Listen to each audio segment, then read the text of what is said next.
Liz, you there? I'm here.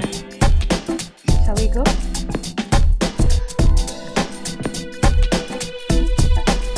Good evening, everybody. Thank you so much for joining us this evening. My name is Liz Chege. I'm Festival Director of Africa in Motion, which is Scotland's annual African Film Festival. We will present our 16th festival edition this October entirely online and welcome all of you to join us. We have several films from Ethiopia screening. I'm so delighted to amplify this special event by Freedom in the City on this special occasion about the life and work of acclaimed author, political philosopher, and foreign minister, Blattengeta Herouy. Like everyone here, I look forward to learning more about him. I'll just hand over to Jennifer. Thank you. Thank you, Liz, for that introduction and highlighting the link and the partnership between Africa in Motion and Freedom in the City Festival. My name's Jennifer Sharratt and I'm the festival producer of this fantastic festival that's a 7-month-long festival that connects the history of Bath and Ethiopia through the House of Fairfield, Haile Selassie's former residence.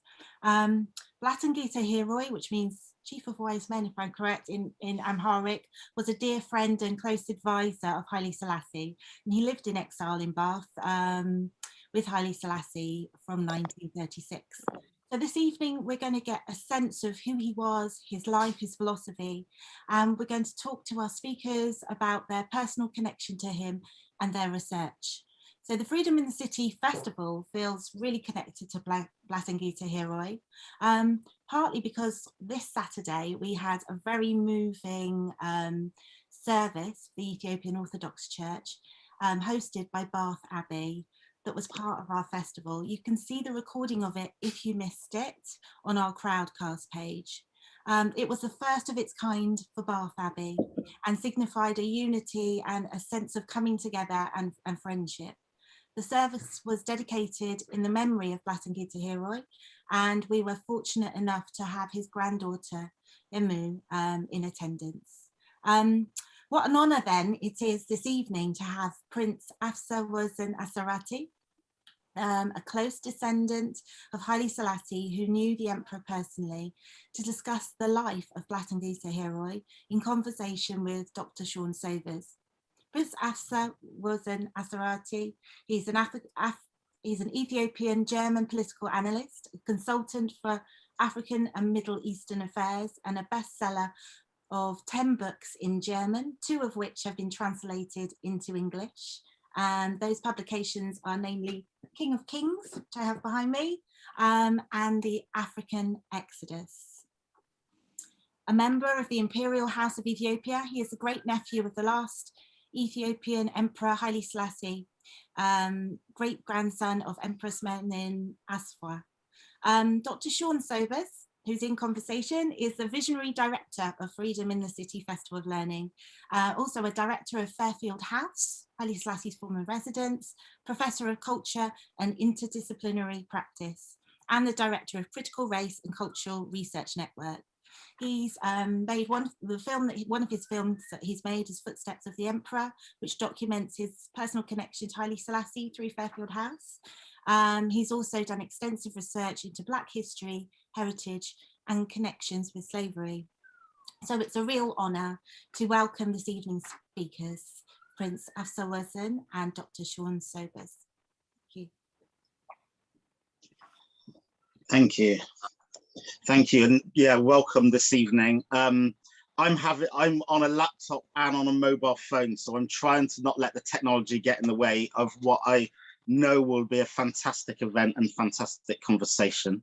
And it's an honour and a privilege to have Dr. Asfa-Wossen Asserate with us this evening. So welcome, Doctor. How do I address you, Dr. Asfa-Wossen? I'll call you. Is that appropriate?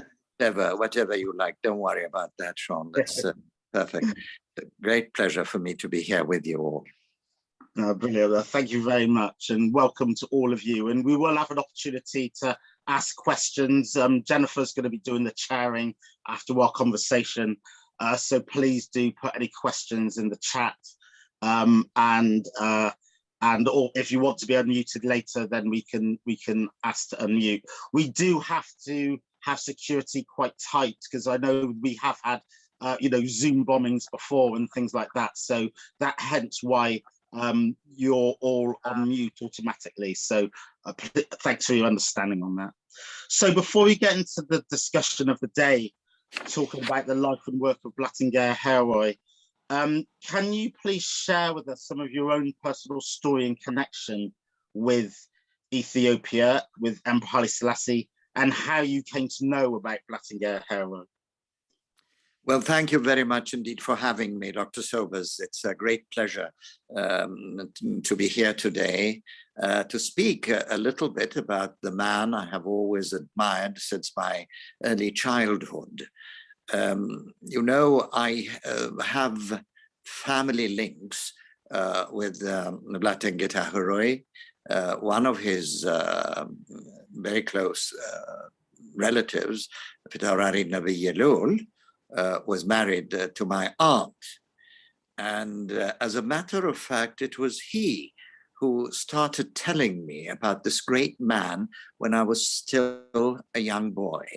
And he showed me these wonderful books that he had written. They were absolutely fascinating. And one book specifically I will always remember, and that is the book he wrote after he traveled to Japan. And obviously, here is a man whose entire life was dedicated to the modernization of Ethiopia. And then when he went there, he said to himself, this is exactly what I wish for my country. Japan was completely and utterly closed for the entire world until the latter part of the 19th century. And within a few decades, it became one of the strongest powers in Asia. And that left an incredible mark on him. And the book, I still see it in front of me with those wonderful pictures in black and white in those days, were absolutely stunning. And as time went on, I ran across a book which we had in my father's library entitled The History of the Ethiopian Emperors, the Tariq and August of Blattengeta Herouy. And that became my fate. I came to Europe in 1968 as a student to Germany, and that then started my scholarly work there in 1968, then went off to Cambridge. And when I came back to Germany, I was absolutely decided that I was going to do my doctoral thesis on something of which Blattengeta Herouy had actually come at it. And then I said to myself, why not this book? But that book in itself is the history of Ethiopia, consisting 3,000 years. I mean, it is a gigantic work, you cannot imagine. And of course, that would be too much for a doctoral thesis. So I decided to take one part of it, the years between 1700 and 1865, entitled The History of Showa, out of the Tariq and August, out of the history of the emperors of Ethiopia. Why Showa? For the simple reason that very little has been written about the history of Showa in the past. And I dare say my doctoral thesis is one of the first books that came out as a book that came out in a European language, which is German, dealing with that country, with that part of the world. And it is also fascinating to find out how the Solomonic dynasty had actually, after the end of the Aksumite Empire in the 10th century, how it slowly went down into the south and remained a vital part of Ethiopian history in the kingdom of Showa. So that was the part of my doctoral thesis. and which came out in German, and which gave me a closer look at Blattengeta Herouy. There's also a small biography in this doctoral thesis about his incredible life. Perhaps I should also mention that there's another connection which also has to do with one of his first books, which his granddaughter Romeo also played a role in bringing out. You know, in the year 1911, the King Emperor George V was crowned in Westminster Abbey, and at that time, Emperor Lijiyasu was the head of state of Ethiopia, and he made my grandfather his official ambassador to that occasion. And this delegation, which was led by my grandfather Lulras Kassa, then was also one of the persons who was a part of this delegation was the Blattengeta Herouy. And it is fascinating to find out what came out of it. A magnificent book, which was edited the other day, about a year ago, and is now available in Ethiopia, is that voyage. I think you must, everybody, and I sincerely hope that one of these days it will be translated into English so that a wider audience will be able to find out how things were in this time. It is a magnificent travelogue, and I'll talk about his style a little later. And this was the first time that Blattengeta Herouy came to Europe. He accompanied my grandfather to England, then Rome, Cairo, and the Holy Land. After that, he became quite a prominent member. Once, it's very interesting. It was Lulras Kassa who found out what an amazing talent Blattengeta Herouy had. And after having seen him during this trip, he was the one who introduced him later to the then Ras Teferi Makonnen, who had just been named Crown Prince and Regent of Ethiopia in 1916. And so that is how his career started. And it went on through various stages until he reached the pinnacle when he was named foreign minister of the country in the early 1930s. No, it's fascinating. And yeah, as you say, he is part of the delegation that came to the coronation of George V in the UK. And he also traveled to Japan. And famously, he is said that he traveled to every country in Europe at that time, one of the most well-traveled Ethiopian dignitaries. I mean, was his travel, because I'm led to believe that those travels were before his time in exile, living in Bath, and, you know, he was well-traveled before becoming a close advisor to His Majesty.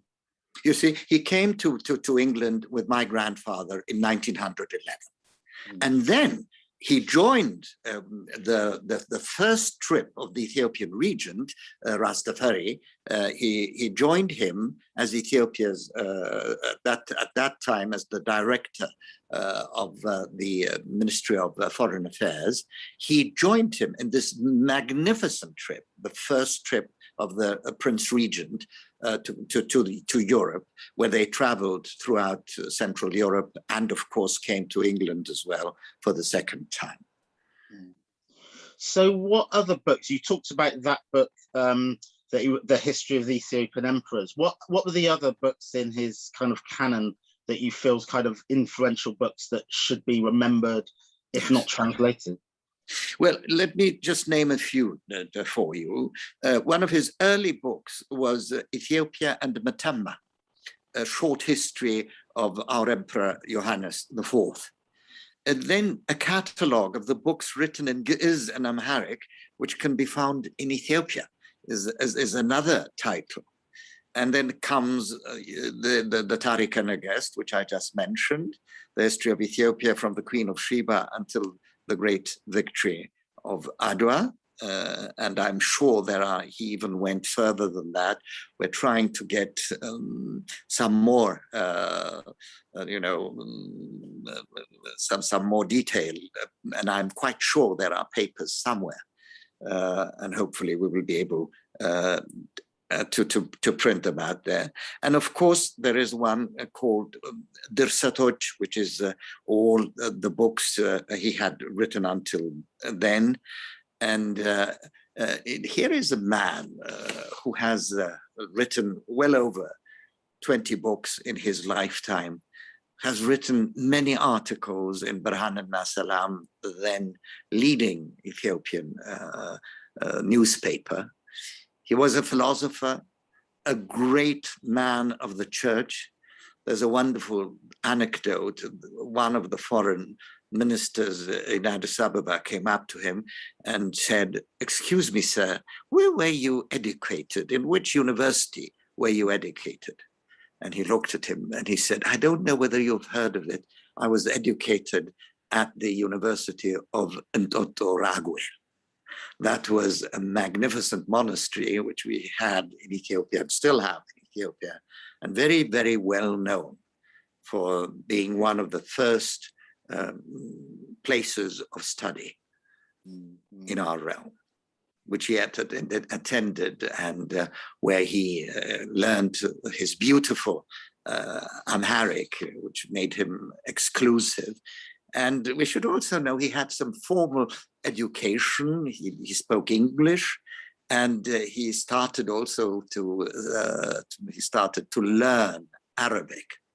And poor him, he had to leave it very quickly because the priests in Ethiopia said he was going to become a Muslim, so he dropped it, and he didn't go with it from that day on. Yes, I think in a nutshell, this is what he is. And a bit later, I would like to give you a little a piece of what kind of a writer he was. I just want to go back because you talked earlier about Japan and his research and writing about Japan. And where did that interest come from? I know he traveled there as well. Do you know what inspired that interest in Japan? I think it is the interest you had in these two men, the then Crown Prince Rastafari and Blattengeta Herouy, to really go ahead with the education of a new Ethiopian generation and to modernize that ancient country called Ethiopia. I think this was the most moving part of his career, and where he put everything he had. And whenever you read his writings, even in his novels, there is something educational about them. And that is why he can be considered a pioneer of also education in Ethiopia. What do we know about Blattengeta Herouy, the man, about his personality, and is there much research about him, by other scholars and things like that you've come across? It is very interesting. The only thing I know about him is from what my father told me. He knew him as a young student at Monkton Combe in Bath, where my father was during the period of exile. And he remembers him as a very, very loving and very kind person who was eager to speak with the young people as well. And of whom my father told me, he learned a great deal from the stories he was able to tell him in long nights at Fairfield House. I suppose in the winter, when there was nothing else to do, they started to recount about history and Ethiopia and Ethiopian culture. So this is all I can tell you. And as you are very right, we know very little has been said about his personality. Perhaps his granddaughter will be able to tell us one day about Herouy the man. But there's a man called Ladislas Farago, an English writer, who wrote extensively about Blattengeta Herouy, and he compares him with Colonel House, who was the leading man at the time of Theodore Roosevelt in America. And I'll never forget, he named him the Colonel House of Ethiopia. Right. So we wanted to show that he was the man who had the greatest influence of the then Prince Regent Rastafari. That's good. I mean, we're pleased to be honoured. Mrs. M.U. Tekle-Mariam, Blattengeta's granddaughter, is actually in the audience this evening. So after we speak, it'd be good to invite M.U. if she's willing. She might have some memories to share of her grandfather, so that'd be really lovely as well. So we now know of Blattengeta Herouy, and even the title of this event is the Emperor's close advisor and friend. But politically, they didn't always agree. Famously, he didn't vote for the emperor to leave Ethiopia, to come into exile. But when that vote was taken, he then very loyally joined the emperor and travelled with him to Britain in 1936 and remained here very strongly. What does that tell us, do you think, about, what do you know about that period, but what does that tell us also about that as him as an individual and also as a politician and a friend? Dr. Sobers, the days after the Battle of Maijo, early days of May 1936, were perhaps the saddest days in the history of Ethiopia. We knew something terrible was going to come back. We had lost that battle, and you must not forget a very haggard, tired emperor comes from the front to Addis Ababa. And immediately there is a council of the Imperial Court Council was called to talk about what measures should be taken after the defeat in Maijo. And there was a great conversation that went on for hours and hours. The journalists tell us we're waiting there, and nobody really knew at what time this meeting was going to end. And we know from various sources today that the 2 points that were discussed is whether the Ethiopian emperor should stay in Ethiopia and lead the troops wherever you might find them, there were not many left, and go into the country and fight the Italian fascism. On the other side, you had a group which was led by my grandfather, Lord Kassa, who probably realized that it was practically impossible to fight this amazing Italian attack on Ethiopia. If you see, we found out only much later on, alone Ethiopia had, just to give you an example, 8 little aeroplanes available, and mostly they were civilian aeroplanes. Italy had 1,000. Ethiopia had no tanks. The Italian had hundreds of tanks, and about more than 500,000 armed men, armed with the most modern armies. So a vote was put in, and I should say, during this meeting, Blattengeta Herouy, together with 2 or 3 others, were against the emperor leaving Ethiopia.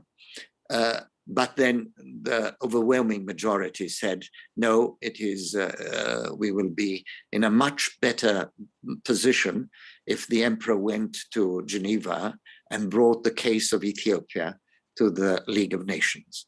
And by that vote, it was said that the emperor should leave the country immediately.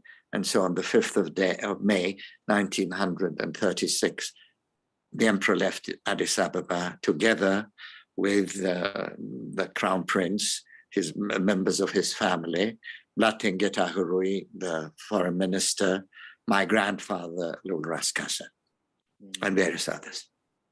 And I know it's very heavy on the emperor's heart as well to have to leave Addis Ababa. It wasn't an easy decision in the slightest. And as you say, having that support around, knowing the political landscape and the trauma that they're all going through. And what we, at Fairfield, we try to say that actually His Majesty wasn't here in exile. He was here actively campaigning for the liberation of Ethiopia, Very much. Every day and night, there was no other thing he did. He lived for the liberation of Ethiopia, for bringing back the crown to where it was.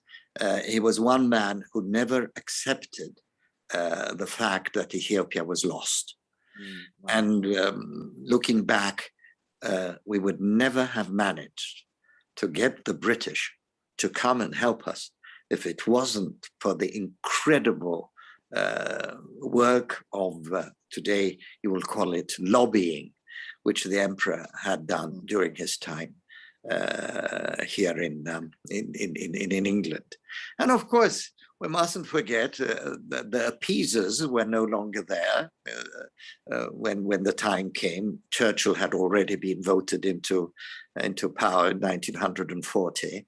The appeasers, Neville Chamberlain and the others, who had sold us to Italy, believing they could keep Mussolini away from Hitler, And it is very interesting, the British government was the first government to recognize King Victor Emmanuel as Emperor of Ethiopia.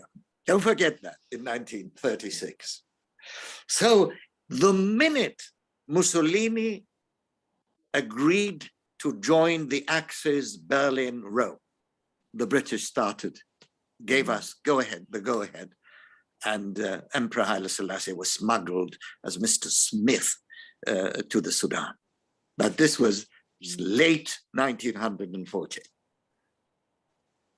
No, absolutely. I mean, go back to Blattengeta Herouy and his kind of legacy. I mean, how is he? You talked very evocatively about when you were younger and seeing the book in your father's library and things like that. How is he remembered today? His name. Is it still evoked? Is his work still talked about and mentioned, published? And also, is he remembered as an individual or always in proximity to the emperor? Can you put that in context a little bit? Well, first of all, he's surely remembered by every scholar of Ethiopia, whether historian or whether he is a writer. Blattengeta Herouy is deemed as one of the finest writers from the way of style, from the way of introducing modern ways of writing to the Ethiopian language. All this, he's really has an established name. As far as his political works are concerned, everybody knows how much he had worked to make the foreign ministry function. And I have heard many member of the foreign ministry of Addis Ababa who said that when we have classes, the first thing we learn about the establishment of the Ethiopian Foreign Office, the first name that comes up is Blattengeta Herouy. So you could say that his name, as far as foreign policy and the modern state of Ethiopia is concerned, it will always be related to that. No, that's good to hear. And it talked there about the scholarship. I mean, the legacy and the scholarship. You're going to talk about his style of writing. Yes. Do you want to talk about that? Yes, if you'll allow me. Just a few months ago, I found this fascinating book by a man called James de Lorenzi. and it is called Guardians of the Tradition, Historians and Historical Writing in Ethiopia and Eritrea. And if you will allow me, I think it would be very interesting also for our audience today to hear of what this very learned gentleman says about Heruy's writing.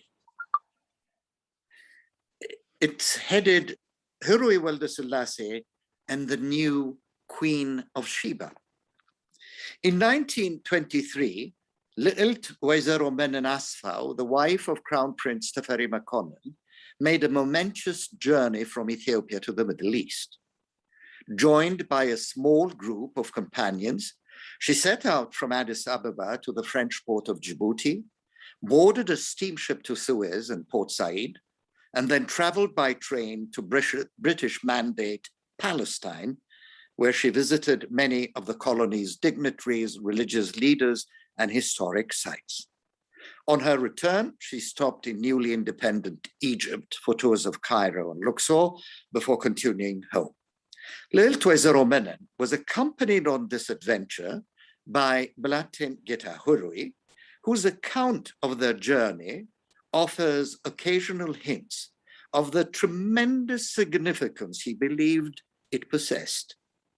In one episode, Herouy wrote that as Lilt Wezero Menen and her entourage passed from the familiar landscape of the Ethiopian highlands and the Red Sea, littoral, to the comparatively foreign world of the Levant, the travelers took comfort in the fact that they were retracting the itinerary of an august predecessor.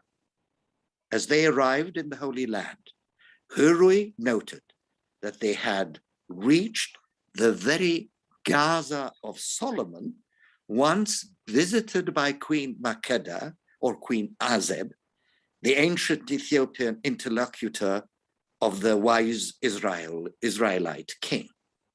The pilgrims were thus in the hallowed setting of the Ethiopian Gabre-Igziabher. Through this allusion to the sacred path, Herouy carefully positioned the journey as history in the remaking. A modern would-be empress was following in the footstep of Ethiopia's ancient founding mother. He ends by telling us, and this is really quite fascinating, through these references, Herouy was in effect converting the mythic Gabre-Igziabher into documented history. This effort resembles several other creative historical projects of the era, which has also blurred generic lines and flaunted distinctions between history and myth, fact and fiction. Herouy's historicized travelography is a variant on such factual fiction, as he calls it, factual fiction. I like that. In that it fuses biography and reportage with stylized macro-historical arguments and mytho-historical metaphors. Travel writing allowed him to reconcile past and present, the ancient and the modern, and the sacred and the profane in one single text.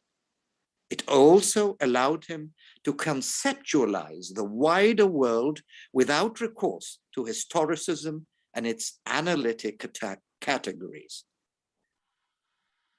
This is an incredible sentence. It also allowed him to conceptualize the wider world without recourse to historicism and its analytic categories. So this is how Herouy is seen by a complete stranger, a non-Ethiopian. I mean, it's interesting, just thinking about the language and the translation. You're talking earlier about, you know, books that have been translated or not into English, and it just makes you realize the bodies of knowledge that are out there, let alone what we can read in our own mother tongues, but what we're not able to read in other mother tongues. This is, you know, this it's is just a it. drop in the ocean. Any bodies of knowledge that any of us have, but drop into the ocean of the global knowledge that actually, of knowledge that we're not able to access.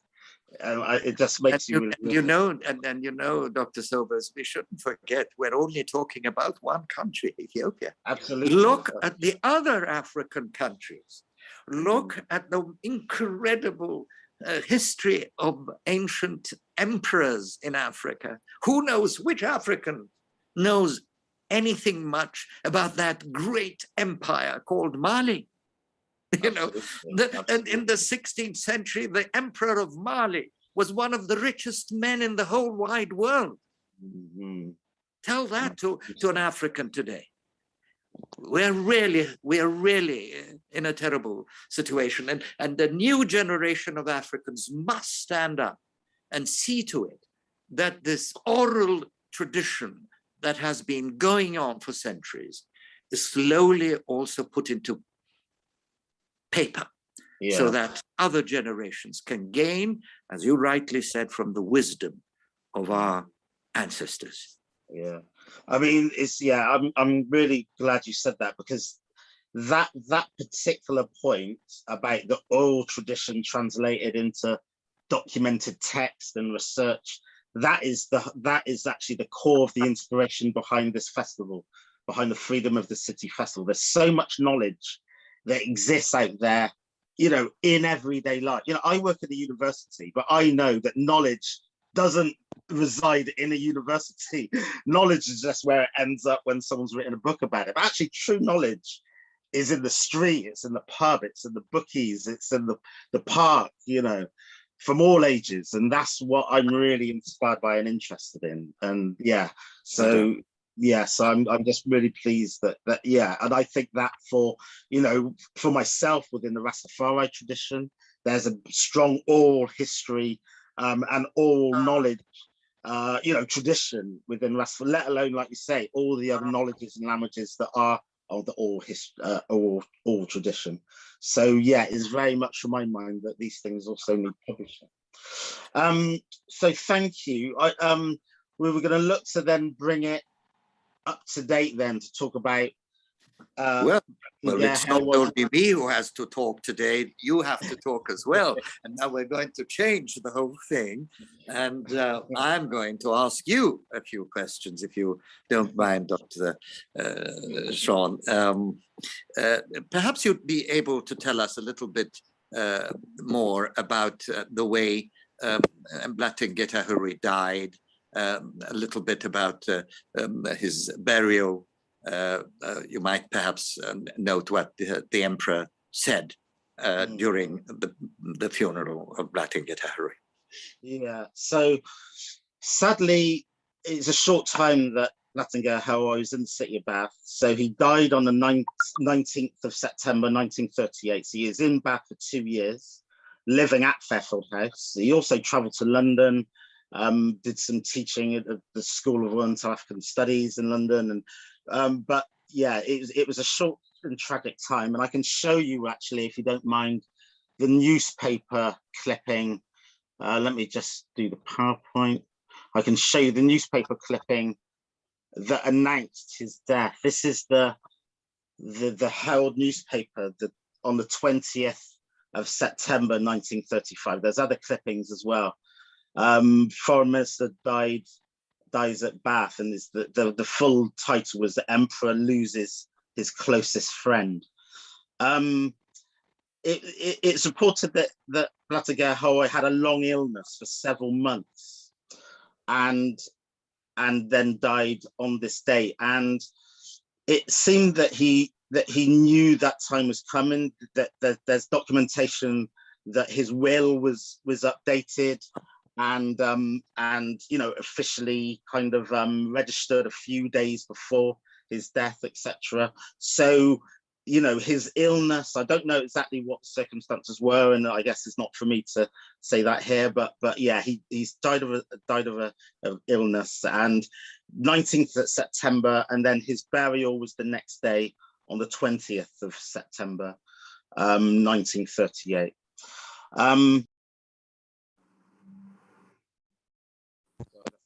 my sister ringing me. I said I'm having to use my mobile phone for the audio. So this is the chapel at Fairfield House, and before the burial, which I'll go into in a moment, this is where where a private service was held at Fairfield House in tribute to Blattengeta. Am I still sharing? Can you see this? Absolutely. Yeah, okay, good. And so at this burial was the priests, all the household of Fairfield House, as well as there was a local gentleman, Mr.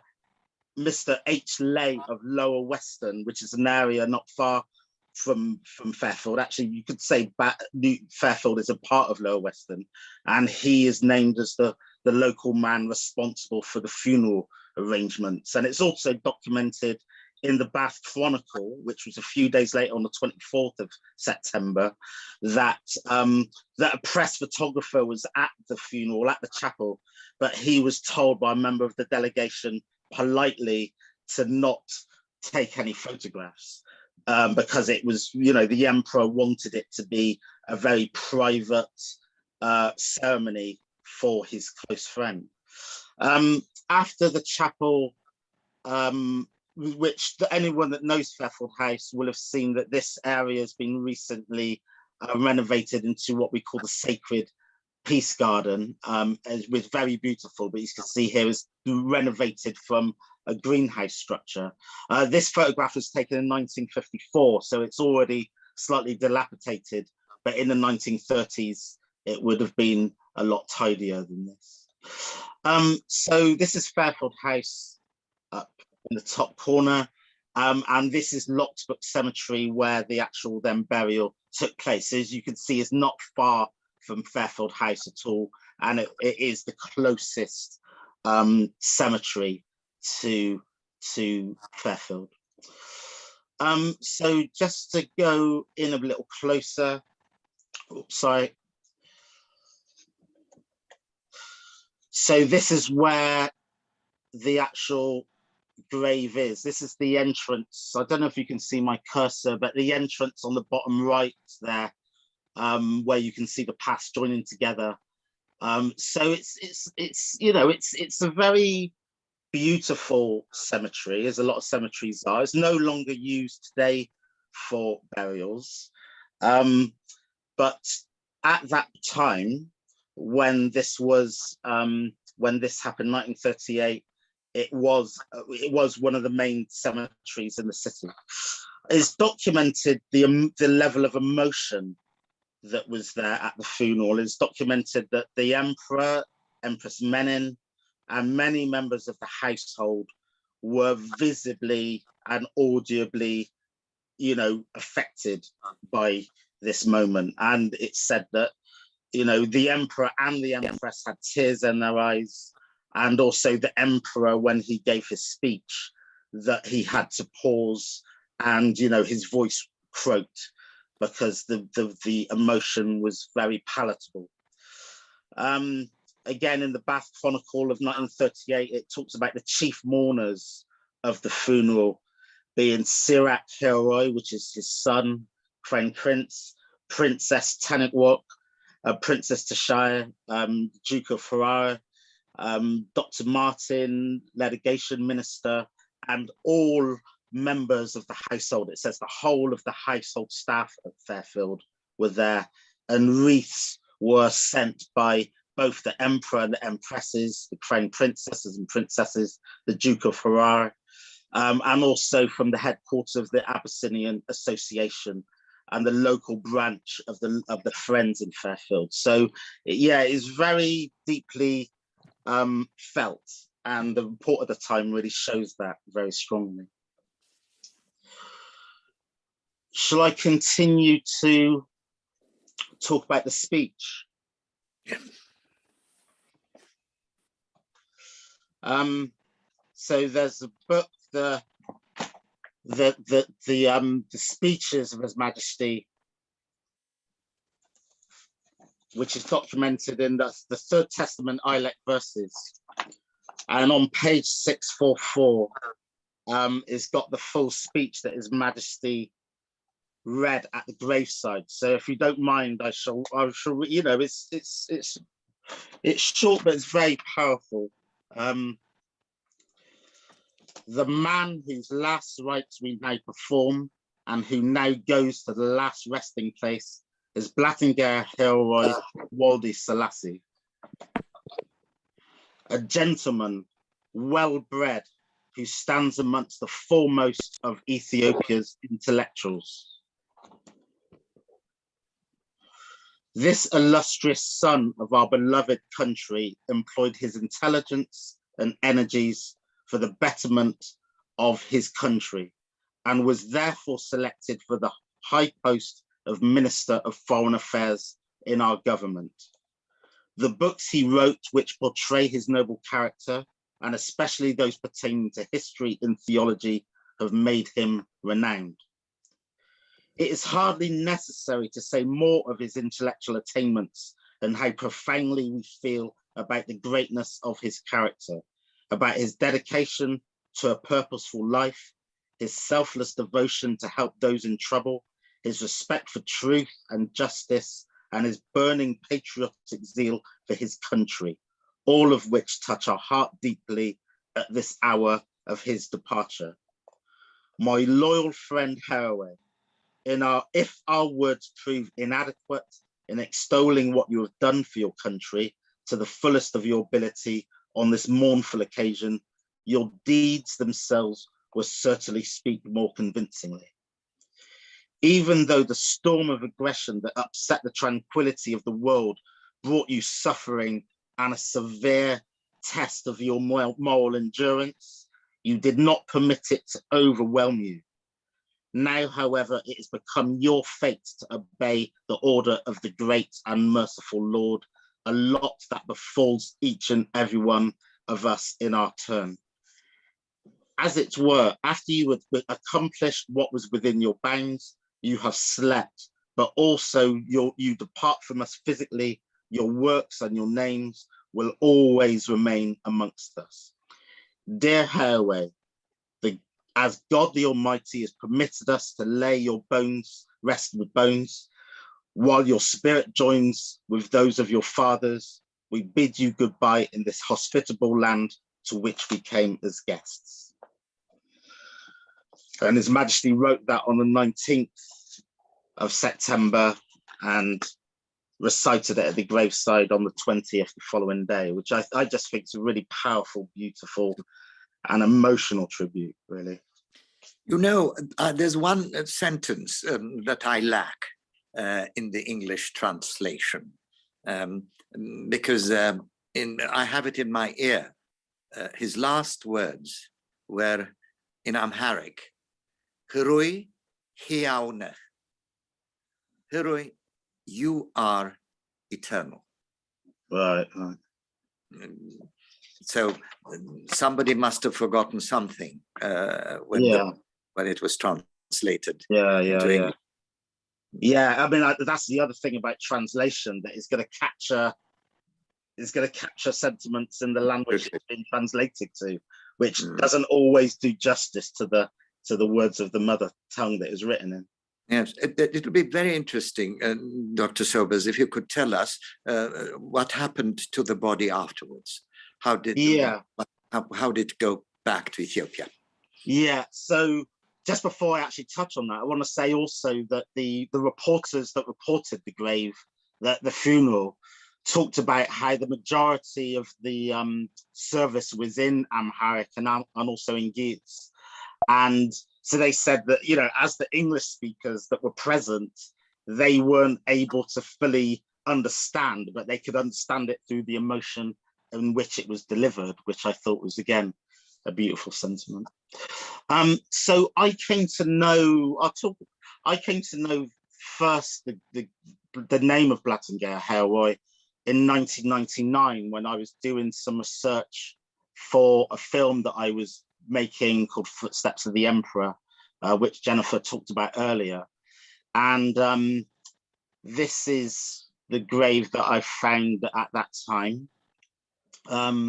in 1999. So you can see the Amharic writing at the front of the grave. And, you know, what I didn't, like I say, I didn't know it was there. The name Blattengeta Herouy in 1999 was new to me, so I had to do my research.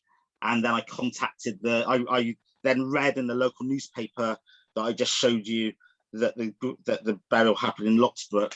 So then I contacted the council and they did the location to find it.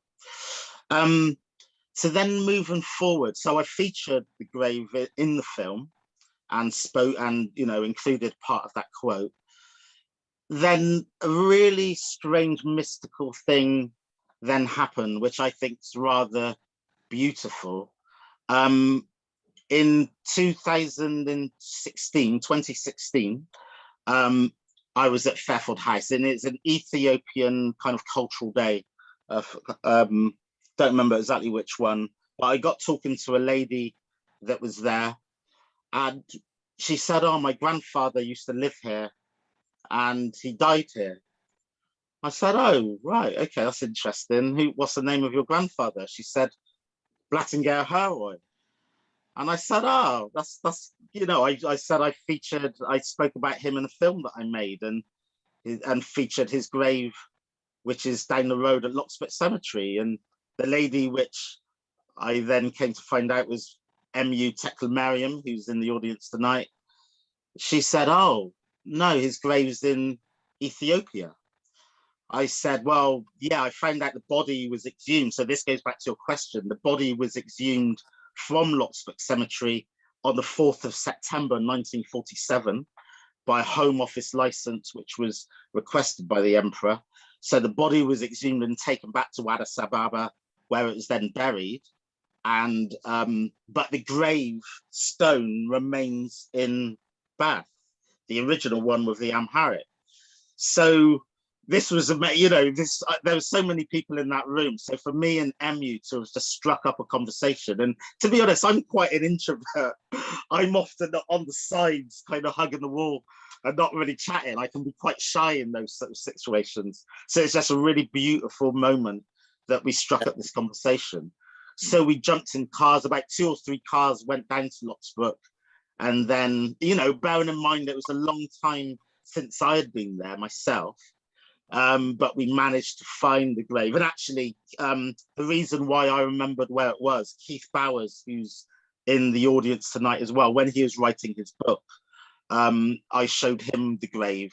So that's why, you know, it was a long time between 1999, but it is more recently that I actually did go there. So when we got to the grave, it's actually a very sad what we found. And again, I'll show the screen again, if it's going to let me. And this is what we found. The gravestone, you know, it completely, as they do in graveyards, you know, the cross had toppled, and over time, the wear and tear had got to the gravestone. So it's very sad, you know, and as a kind of, you know, we're custodians at Fairfield House, we see ourselves as custodians of the space, you know, and, you know, try to take care of it for future generations. And graveyards are such entities as well, where you know, you want to do right by them in respect for who was there. So it's very sad seeing it in this state of repair or disrepair. So what myself and MU talked about at that moment was to do some work to try to restore the gravestone. So we started to do some fundraising.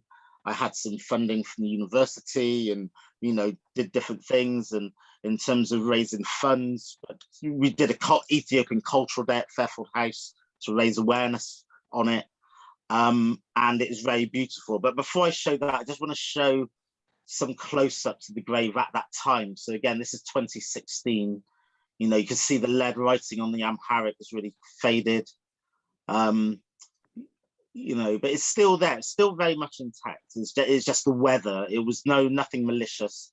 It's just the weather that got to it. But it's a very interesting moment being there, because even though, you know, in a graveyard, you know, it's a moment of kind of sadness, and it is also sad seeing the disrepair of the grave. But actually, it is a very it's very, I don't know, I like Emu to talk about it as well. It's a very, I guess, heartfelt moment as well, because all of a sudden, people from Fairfield House came to this place, and actually there was something to unite around. The fact that the grave was still there, and it was beautiful. You could see the care and love and attention that was put into that gravestone at that time. And actually it became a new landmark in the city of Bath to remember the legacy and that history, and also this individual. So we had the gravestone restored, and this is what we found. This is what it looked like after we had it restored, where the lettering, it went to a stonemason in Trowbridge, worked with a local woman, Sophia Mackenzie, and also Keith, and you know, it's just fantastic having the grave restored at this level. So when we did the unveiling of the gravestone, we had, I think it was 4 or 5 generations of MU's family there to witness the unveiling, members of the community, and also Prince Michael McConnell was there at the engraving as well. And it's just a really beautiful occasion for that to come forward at that moment. At this point, I'd like to bring in MU. I'll make MU a co-host. So MU, if you can hear, if you're happy to come onto the stage. Okay. It'd be lovely to hear some of your thoughts at this point. I'll stop sharing the screen. Okay. Can you hear me? Yeah, we can hear you, yeah. Okay. At that moment, it was an emotion I couldn't understand myself, because I never for one moment believed there was a graveyard there when you told me, when we first met and you told me about it. So it was only after I went and saw it that I really truly believed you, because we were all told that there was nothing left here. And then after the just before the fundraising, to have it built, to have it reconstructed, we gathered some money, and then we had to find somebody to do the graveyard, to do the grave. I went to this small village who did the masonry, the work, and they said, "How are you related?" And I told them he's my grandfather. And then they said, "Do you have proof?" I said, "I don't have proof. I don't carry proof like that." How do you expect me to carry proof? Is there any other way we can do this? No, you must have proof you're related to him. So I said, isn't there anything we can do? And then finally said, who paid for the expenses at the time? I said, "I don't know, maybe the emperor paid for him." And the lady said, "No, he did not pay." Then I said, "Who else could pay for him but the emperor?" She wouldn't tell me. Then I thought, and I said, "Could it be Sharat Herouy?" She said, "Yes." And I said, "That's his son and my uncle." And that way I was able to get the permission to go ahead and do the work. Right. So, yeah, I remember actually, because when I had to first contact the council, I don't know if you were able to put your camera on. I know you weren't expecting to come on, so if you don't want to put the camera on, that's absolutely fine. That's okay. Yeah, but yeah, I remember. Oh, brilliant, beautiful. You see my? Okay. Yeah, we can see you. We can see you. Okay. Beautiful. Yeah, I remember when I contacted the council to say we wanted to renovate, you know, to do it, and they said it has to be a blood relation, you know, descendant to do it. And yeah, and like you say, then that's when you had to take it on and do that negotiation with them. Yes. But yeah, who does have that proof? They negotiated. Well, they negotiated with the council. I negotiated with the workmen. Exactly. Yeah. It's interesting you said that when we were speaking at Fairfield, that you couldn't believe it. I mean, can you tell us about his grave in Addis Ababa and what you've come to know about your grandfather? And also, myself and the Prince earlier were talking about him as an individual, as a man. What's your memories of him? And I guess a bit later you could talk about your understanding of his gravestone. I don't know him personally. I was born years after he died. But from conversations, from what I heard about from various family members, was that he was a very meticulous man. You had to keep time.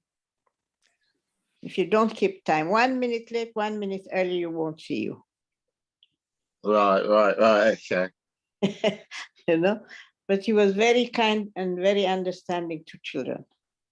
And Princess Heruy Desta, the granddaughter of the emperor, knew him very well in Bath. So I said, how do you know, what did you know about him? She said, we were very close, all the children were very close to him. Because when we wanted something and the emperor denied us, we would go to your grandfather. We would talk to him. If he would understand us, he would go to the emperor and tell him our case. And he comes back with a permission for us to do whatever we denied. And once, Princess Tananyo, his daughter, she and I was sitting in London having a chat, and I was talking straight to the point to her. And she said, you remind me of your grandfather. I said, how? You don't go around the bush, you just say what you think you you just come out and say what you want to say. I said to her, was he like that? She said, yeah, he was like that. Right. The same with the Crown Princess, Princess Princess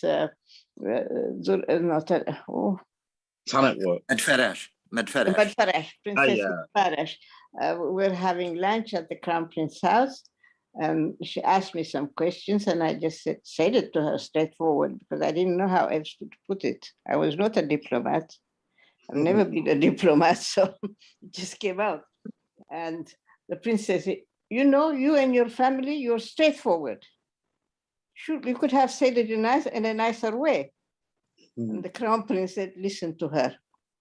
She comes from a very educated family. She knows what she's saying. And there's no other way of saying it anyway. So this, and from my family members, he was very much attached to his children and to his wife. Most of the nights, he was working he had two small rooms in his house. One is prayer room, another one is his office. Right. Once he enters either one, nobody speaks to him but the emperor. And in his office, sometimes scholars would gather. So they debated during the night because he has no time. He has no time during the daytime. He's always at the palace or the Ministry of Foreign Affairs. So they spent most of the time in that room debating whatever they were talking about or whatever. And sometimes my aunt used to tell me, she used to be very annoyed with him. My aunt and my cousin were very annoyed with him because they had to sit outside the room to cater for any of their needs until whatever time they finish. Right. That's what I know about him. No, beautiful. That's fantastic. Thank you so much. We'd like to keep you on the screen. I know Prince Asfa-Wossen has to go soon as well. So it'd be, I think this would be a great opportunity, I think, to bringing the audience, if there's any questions for either of you, so if you don't mind staying on the screen there, Emily, that would be fantastic. I'll be here. Thank you. So, Jennifer, do you want to come back in and yeah, thank you all of you for that insight into the man himself. I've got some questions in the chat. Could I read them out to you? So it's Dear Prince Asfa-Wossen Asserate, what would you say was Heruy Wolde Selassie's role during the Ethiopian first delegation to the League of Nations, and the importance of that delegation, especially in the time of colonialism all over the world? And that's from Fazea. Well, this was another pioneering task which he performed. And you must not forget, Ethiopia joined the League of Nations knowing that sooner or later, Italy was going to try and recolonize or try colonizing Ethiopia again. And we sincerely believe that that new world order after the Versailles Treaty, after the First World War, was that the stronger countries would always come to the liberation and to assistance of smaller countries whenever they were attacked by major countries.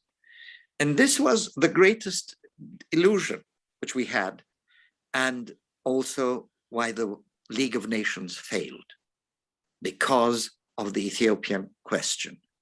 Here is a country seeking the help of an organization it joined simply because of this fact, knowing what was going to come. And this help was denied by the League of Nations. You must not forget, in his memoirs, the late emperor writes that one of the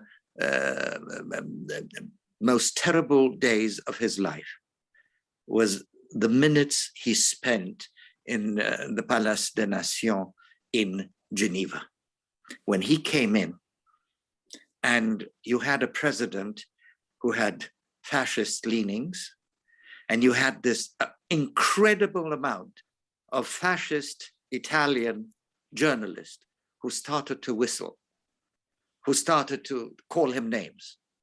There was a complete turmoil before he even started to talk when he went to the rostrum. And there was only one delegate from all the delegates of the world who stood up, because nothing was happening from the side of the president, and uttered those unbelievable words: Monsieur le Président, à la porte les sauvages. Mr. President, take these savages away. And it's only then, and by the way, the man who said that was the foreign minister of another small country, Romania, by the name of Titulescu. So what Heruy had hoped for, where he put all his, whatever he could do, so that Ethiopia could join. Don't forget, there was a long story of people saying, no, you're not allowed to join it. And funnily enough, Ethiopia was allowed to join the League of Nations because Italy said yes in 1922. It is unbelievable. You see. So I would say, yes, he played an incredible role. And when we mention the name of the League of Nations and the Ethiopian delegation, I think it would be also very fair to mention the name of Fitaurari Tekle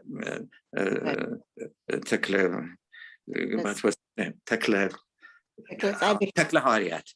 Tekle Haryat was the Ethiopian delegate in 1936 in Geneva, who played also a very significant role. Thank you. We have another question. Many thanks, Princess Asfa-Wossen, for the interesting and well-informed presentation. Can you say a little bit more about Blattengeta Heruy's pioneer role as a public intellectual of his generation of educated Ethiopians? Well, you could say that he was one of the first generation to get also formal education within Ethiopia. You know, he was born at the time of Emperor Menelik, who started the first school, the Menelik school in Addis Ababa.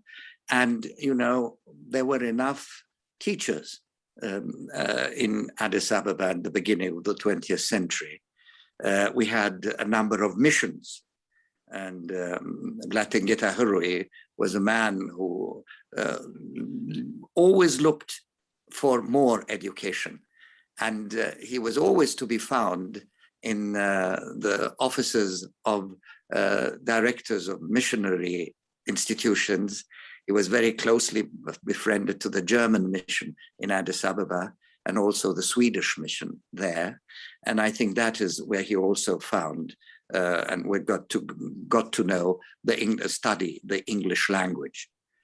So he was one of the very first people in Ethiopia, you could say, to be able to have a little bit of foreign education, formal education, as we might call it today.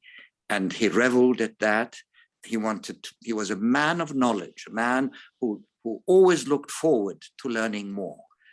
And because he believed this is the greatest thing that has been given to man, his ability to think. Thank you. I was very interested in what you said about the stories that your father was telling you that he'd been told by Blattengeta Herouy. And I was wondering whether you could expand a little bit on those stories. Well, to be honest with you, I think you said that told us some of it. This whether he was in the same position as the granddaughters of the emperor at that time, and he had actually he himself was able to witness all what we just heard. I don't think I could tell you more, but I think one thing we should mention, which has not been mentioned today, is another great task which Miyu really delivered to us, and that is to see to it that the house of the late Blattengeta Herouy, she struggled years and years so it could be given to the Academy of Ethiopian Sciences. And what a better institution to have in the house of the late Blattengeta Herouy. And I think that institute is also named after him. Can I ask Emu about that as well? So has that happened with his house, or is that still in process, or has that happened? It happened about 10 years ago or so. It was being used for a high school in Addis Ababa. And my cousins and I sat down and said, we cannot just sit and watch just a school being occupied by our grandfather. We have to have it given to a greater institution and have it really, really remembered as his house and as a great institution. So we thought of two places. The first was the University of Addis Ababa. The second was the Ministry of Science. No, the Ministry of Education. The Minister. The Minister of Culture. Yes. Ministry of Culture. So my cousin and I went to first visit the Ministry of Culture. But the secretaries looked down on us as if we came from outer world. They would not let us see the minister or talk to the minister. So I said, okay. We said, okay. Then we went to see Professor Andreas, the then president of the University of Addis Ababa. He treated us as if we were princesses. He laid out the red carpet for us and received us in his office. We told him what we wanted. We had already written an application for that, submitted the papers, and he said, don't worry, it will take time. I must find a good time to talk to the Prime Minister, who was the late Haile Selassie then. But bear with me, I will do it for you. So I kept getting in touch with the professor every 4 or 5 months or every 6 months, just to remind him. He kept saying, don't worry. And one day out of the blue, I get a telephone call from the Prime Minister's office. And at that time, I thought I was going to go to prison because I didn't know why the Prime Minister's office would call me. And I said, what have I done now? And the secretary, he said, you've done nothing. So why is the Prime Minister's office calling me? Can I please, we would like to have the address of your grandfather's house. I said, oh my God, thank you very much. So I said to him, I'll call you back with the correct address. I called him back with the correct address, and then it started rolling. Finally, thanks ever so much, Prime Minister Meles. I know you can't hear me. He signed the papers over to Professor Andreas. And then Professor Andreas delegated Professor Masresha and Professor Shubru to deal with it. And everything went smooth. And what an opening day we had, as the Science and Technology Academy was officially opened. It was unbelievable, unbelievable. It was like a Saturday night. I couldn't believe myself that such an occasion would happen, not in my wildest dreams. It was set up so beautifully. And the person who didn't want to see us, the Ministry of Culture, came to told the opening night, afternoon. Anyway, it's now in the hand of Science and Technology, and it's being kept very well. And they've spent millions trying to bring up the house into its position now. So that's really good. That's really good to hear. It also presents the opportunity of connections and communications between Fairfield House and what we're doing with those legacies back in Ethiopia. So yeah, absolutely. Thank you. I'm afraid I have to leave you now, but perhaps one question. Cressida Marcus has asked, where did his son Cyril translate Rasselas? Rasselas. Yeah. I think didn't he do it when he was up at Oxford? Oh, okay. She was wondering whether it was. I wonder, was it Romeo? Am I right in saying that? I believe he did it while he was in Oxford as a student. That must be it, yes. Yeah. Thank you so much for joining us, Princess. Well, thank you very much, everybody. I'm very sorry that I have to leave you now, but I have to go into another event, which is going to start in 10 minutes. So I really appreciate it was a great pleasure. Thank you very much. Thank you so much. And we'll stay in touch, definitely. Absolutely. Goodbye, Dr. Good to see you, Asfa-Wossen. Right. Wonderful to see you, my dear. It's all your fault that I'm here. Bye-bye. Bye-bye. Bye. I wonder whether we can have a little bit more time to see whether there were any more questions to you, Shawn, about the grave of Blattengeta Herouy and your personal connection to that. My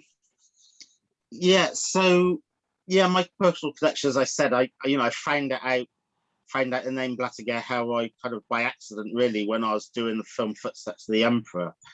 But then it just really inspired me, or crept up on me and inspired me, because I think, for me, we know with Fairfield House that it was a house primarily of three functions. It's a family home, it was a government in exile, and it is also spiritual home with the Ethiopian Orthodox Church and presence. And obviously for good reason, we know the name Haile Selassie and do that research and tell those stories.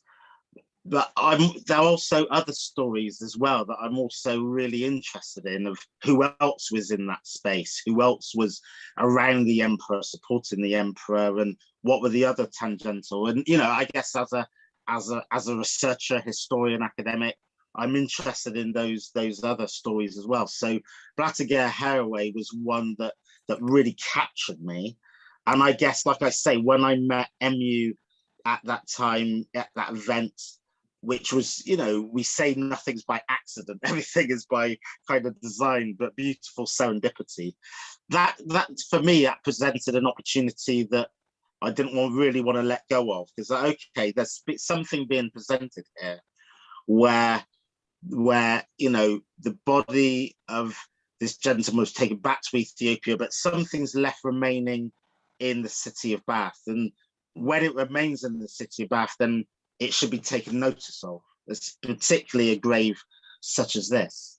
So for me, it presented an opportunity of remembrance, of this enlarging the narrative and story of the time the royal delegation lived in Bath, and to really get a, you know, a fuller understanding about how that was and how it operated and who else was around in that time. So to then find out more about Blattengeta and find out he was a scholar, you know, wrote, you know, 23 plus books and well-traveled, and, you know, all these other narratives, all of a sudden it just opens a door to another side and of this culture that we just weren't aware of before. So yeah, so for me, it just really captured the imagination, and I'm really just pleased to be able to be able to you know, do what we did in terms of restoring the grave, work with Emu, what we did yesterday at Bath Abbey with the Ethiopian Orthodox church service. Yeah, for me, all those things are it's just really important, really, that all these names are remembered and these individuals' names are remembered. They're all pioneers, and yeah, worthy of our attention and respect and attention. Absolutely, and I remember you saying that you'd researched it in the archives, and there were a few newspaper cuttings, and I'm wondering how that idea of oral traditions maybe not being recorded, like you're saying, the main person that's living in Fairfield House of Haile Selassie, there's a lot of information about him, but not so many people around the periphery, and how we capture those oral stories or those personal connections before it's too late. Yeah, I mean, if you think about kind of our education growing up in the UK and hearing about the court of Henry VIII, for example, you know, Thomas Becket and Seymour, you know, we know all the names of his courtiers and all these kind of things. That, and you kind of just take it for granted, but that doesn't often happen when it comes to African history, that we kind of, you know, hear about those main pillars, but not those other things around it. So for me, yeah, I think it's really important that we ourselves tell our stories and document our narratives and do any little bits of research we can write. I mean, I'm always a firm believer, and I say this to my students all the time: interview your parents, interview your grandparents. You know, they have bodies of knowledge that we just take for granted. They're just our parents and grandparents, you know. But actually, I'm going to research that over there. But for me, actually, some of the biggest repositories of knowledge are actually living in our own spaces. They're the ones who reared us and grew us. So I'm a firm believer in research quite close to home, not necessarily far away, if you like. So that's why, I guess, in the way I work, I am interested in those family dynamics and those close stories. So for me, that proximity with Blattengeta Herouy kind of, yeah, it spoke to that as well. Really. Yeah. And what an opportunity for the city of Bath, actually, to have that, you know, the grave of Blattengeta Herouy just there. Yeah, a really good part of that. Yeah, and I've heard people now saying that, you know, they're just walking their dog and they didn't hear about it or didn't know about it. They see the grave and the ribbon, they go up and read about it. And then they start doing their own little bits of research, and they might put it on social media. You know, for me, all of those things are really important, you know, where we kind of bump into something by accident, but it piques your interest. And that then you scratch the surface and you start to find out more. You know, when for part of the festival, we put billboards up the other day on Lurbister Road, and you were there as well. And one of the great thing for me about that day was a guy who was driving past on a motorbike and he saw the name Haile Selassie on the billboard. He's like, oh yeah, you know, I just heard about that last week, and there's a house up there somewhere, and I'm now going to find out more. So for me, is that kind of research by stealth or raising awareness by stealth. It's not always doing these big grandiose things, you know, is actually just piquing people's interest where they go and do research for themselves. Often that can have a bigger effect rather than trying to tell people to be interested. They become interested by themselves. So that's part of the cemetery. Is the cemetery open to the public to visit? Yes, it is. It is. It's a public space. You know, it's dog walkers. You know, it's there. It's on. So it's sort of in between Fairfield House and Victoria Park. I'm not sure exactly what that stretch of road is called, but if you look up Locksburg Cemetery, which is Locksbrok, Locksburg Cemetery, you'll find it very easily. And I guess just before we close, I'll just quickly put back up show it on the map where it is. Is that William's in the audience, and he went to find it the other day, and I found myself having to write instructions of where it is. And actually I was very pleased he found it. I was very proud of that.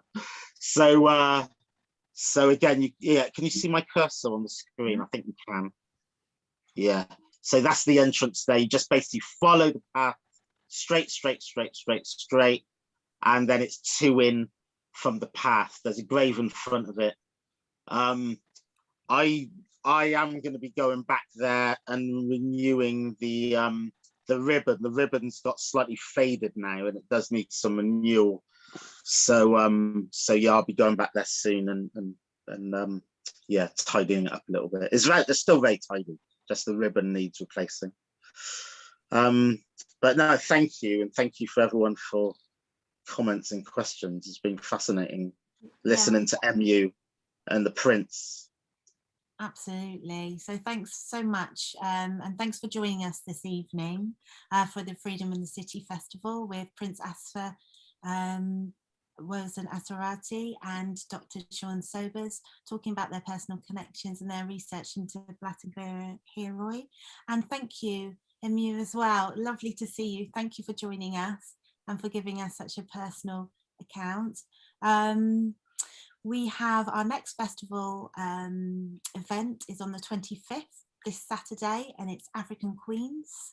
You can find it on Crowdcast. I want to say a big thank you to Africa in Motion, Liz Chege, who is our partner, as well as our other festival partners, BEMSCA, Fairfield House, HHRC, UE, and Bath Black Families. So thank you so much for joining us tonight, and have a look at our Crowdcast and join us for another event. Okay, thank you. Bye. Bye. Thank you very much. Bye-bye. Bye-bye. Bye-bye.